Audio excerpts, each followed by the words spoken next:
year, and like I said, there's only going to be 30 of these made, and these are Brazilian rosewood, but a lot of you folks that's been coming here for a while, you remember they always give away a guitar, you know, here each year, and been trying to give it to a lot of former Clinch Mountain boys, and it's the Indian rosewood with the double pick guard, and so I know tonight we're going to present it to a very special gentleman that got his start right here pretty much. You know, he played a lot before, but he came up here years ago and helped build the old stage down here along with Keith Whitley and Curly Ray Klein, I think, was there, a lot of the old, and said him and Keith even, you know, helped Dad get the money taken in up here at the gate. But I would like to introduce you to the owner of Blue Ridge Guitars and let him introduce the guy that I was talking about, our special guest. So Richard Kelsing, give Richard Kelsing a good hand, and come on out, Richard, and you're looking good tonight.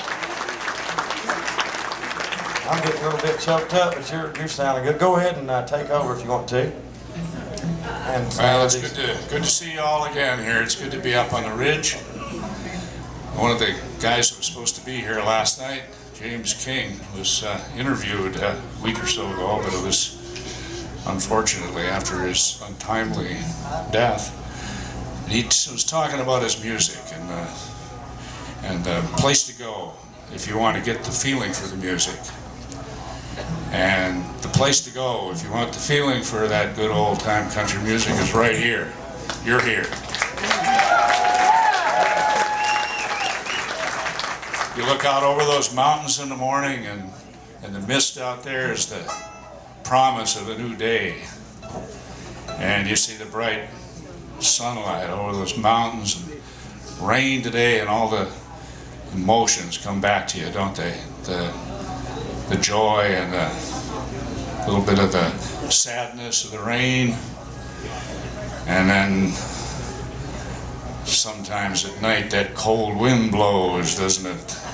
Cold wind moans, and you know that feeling.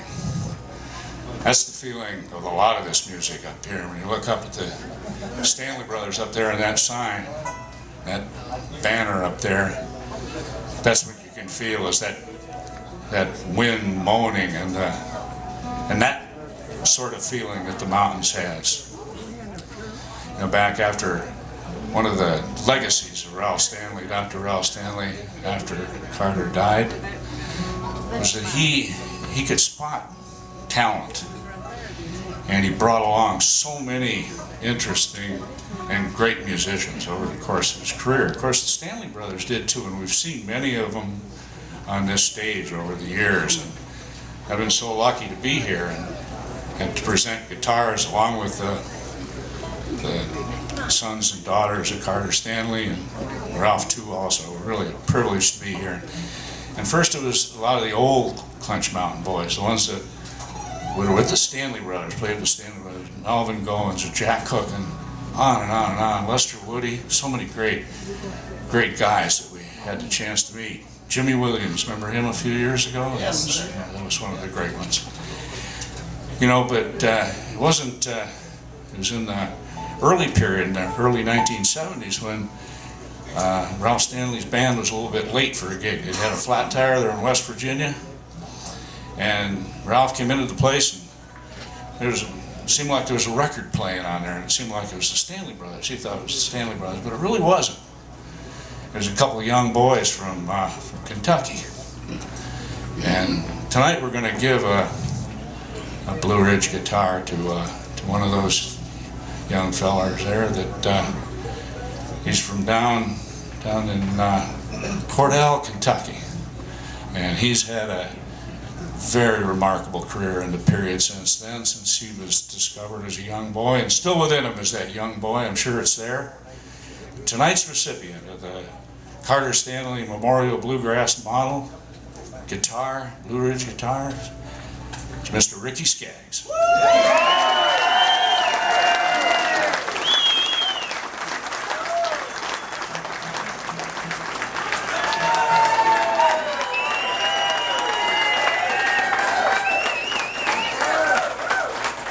Howdy, y'all.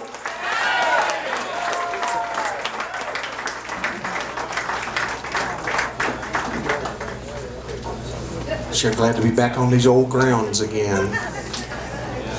I looked down over the hill a while ago and I seen that stage, our original stage.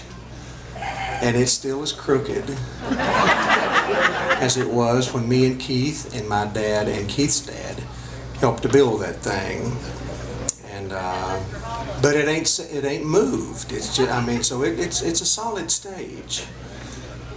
But it's still crooked. But it sure brought back a lot of memories, I'm telling you. My heart's been full all day long. I've laughed and I've cried, and it's been a good time. And this is really special. So, you want to make a presentation here, sis? Hey, y'all.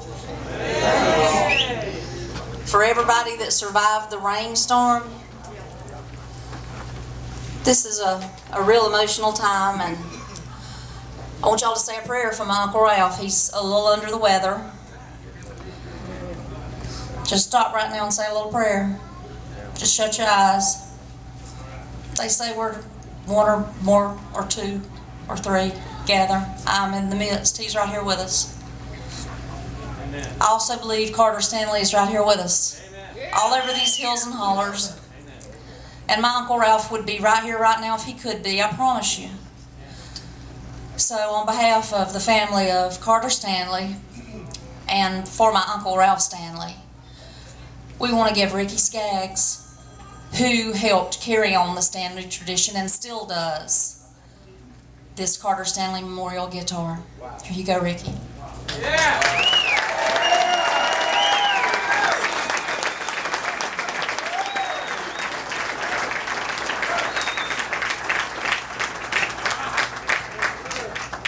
Yes, thank you very, very, very, very much. Wow. And I'm honored beyond words here. Ooh, looks good. I've got a lot of guitars, but none as special as this one, because it'll always remind me of where my roots are. And I love Carter and Ralph so much. I got to see Carter 2 times in my life. I got to play with Bill Monroe when I was 6 years old, and Flat and Skaggs when I was 7. You can go on YouTube and see my Vacation Bible School haircut. I say Vacation Bible School. We didn't know what in the heck that was, but it was short. Dad would let me have just a little bit right on the front right here. Just a little butch wax on. And then we heard about Ralph and Carter coming to Olive Hill, Kentucky, and I just had to go see them. And so we went and saw them, went backstage, and my dad never met a stranger. He always walked around with his hand out and shaking everybody's hand, and so Carter was very nice, and Dad was always showing me off. And so anyway, I played a little bit. Carter said, well, we'll call him out here after a while. And so did a song or two, and then he asked us to come to Prestonsburg the next night to be with him, and that was really special that they wanted us to, or he wanted us to come. And but it really wasn't until the Fort Gay, West Virginia beer joint, not a club, okay? Now, clubs in Kentucky was something you knock something down with. You know what I'm saying? And they call them clubs. Oh, nice club we're playing. These were beer joints, son, I'm telling you. If you didn't have a knife when you walked through the door, they'd give you one. Just to kind of protect yourself here, son. You can give it back when you leave. Anyway, we went over to see Ralph. We'd heard he had hired a new guitar player and lead singing man named Roy Lee Centers, and he sung just like Carter. And oh God, me and Keith had just met, and so we just had to go. And so I asked Dad, would you please take us over there? And so, you know, when you're 15, son, you can't just get in anywhere you want to get into. So anyway, Dad took us over there, and Dwight went with us, Dwight Whitley, Keith's brother. And glad he did, because once we got over there, we got us a seat. And of course, Dad was always early. We got there, and there wasn't many people there when we first sat down. And the bar owner came up and said, Ralph just called, and he's going to be about 45 minutes late. Had some bus trouble. I think his tire blew out or something. And anyway, they wanted to know if me and Keith would get up and sing a few songs. Like, well, how do you know we sang? I mean, I've always wondered that. We'd never sung anywhere around that he knew us. I mean, he knew me and Dad sung, because I'd play the 4th of July, little things in there, and Louisa and all that. So maybe, I don't know. I think he was desperate, because by then the room was filling up with folks, and I think he wanted somebody to be able to do a little music. So the only songs me and Keith knew were Stanley Brothers songs, and yeah, what's wrong with that? So Ralph walks in, and finally, and we're up there singing these Stanley Brothers songs from the Richer Tone label, and the Mercury, early Mercury stuff, and early Columbia stuff. That's what we had to learn. And Ralph come in, and I saw him come in. He had a black leather coat on. I thought, oh man, he's so bad. He's so bad. Well, he didn't go to his room back there and go to his little dressing room there, back behind the stage back there, and he pulled up a bar stool and sat down. And I thought, well, maybe he'll leave after a song here. Maybe he's just being nice to us. He sat there for 4 or 5 songs. It's like, Ralph, please go back there. I can't stand to know that you're listening to me. I'm singing your parts, and you're out there in my vision, and I wish you would leave. Anyway, we were tore up, just to tell you the truth. We were really tore up, and of course, our instrument cases were back in this little dressing room all over the floor. Ralph said I was like Art Stamper. I could take a instrument case and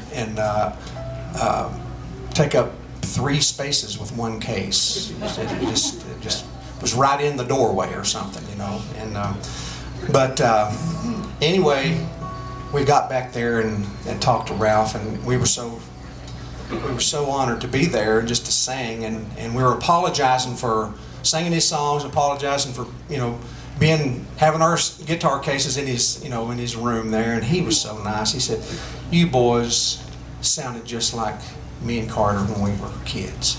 He said, I swear, I thought they were playing the jukebox when we walked in. And it just, well, I mean, for a 15-year-old kid, that was fodder, that was food, that was manna from heaven right there on our little dry, weary souls. And then he invited us to come back. He was going to be there the next, couple, 2-3 months. We went back and did that, and then that started a whole relationship that has never stopped. I just got to spend about an hour with him today, and I love him more now than I ever have in my whole life. And I just thanked him for being my teacher and being my friend, and inspiring me all these years. And God marked him when he was a little boy. I feel like God is the great I am, and we are the great we are not. You know what I'm saying? I mean, he can do what he wants to. He's God, and so he gives out gifts, and he expects us to use our gifts. And Ralph used his gift, but Ralph had something so unique. It was an ancient sound of the mountains. It was an ancient sound that even went back farther than what we all know, and it was heavenly, I think. And you know, Ralph and Carter, they did great music. They did wonderful songs. But when Carter went home, Ralph came home. He came home to these old mountains, and he started playing the music that he loved in his heart, that made his heart happy. And I'm so thankful that Ralph has done, well done, good and faithful servant. That's what I say to Ralph. I said, Ralph, when you do see the Lord, that's what he's going to say to you, because you've been faithful. You've been faithful with what you have. So I don't know why I was, Ralph had asked me to sing a couple of songs, and so this song, for some reason, had just been going through my head all day. I don't know why. Well, I know why. It's a good song. It's a Stanley Brother thing, but there's a lot of them we could have done. But I like this one here. I hope you can do it. So.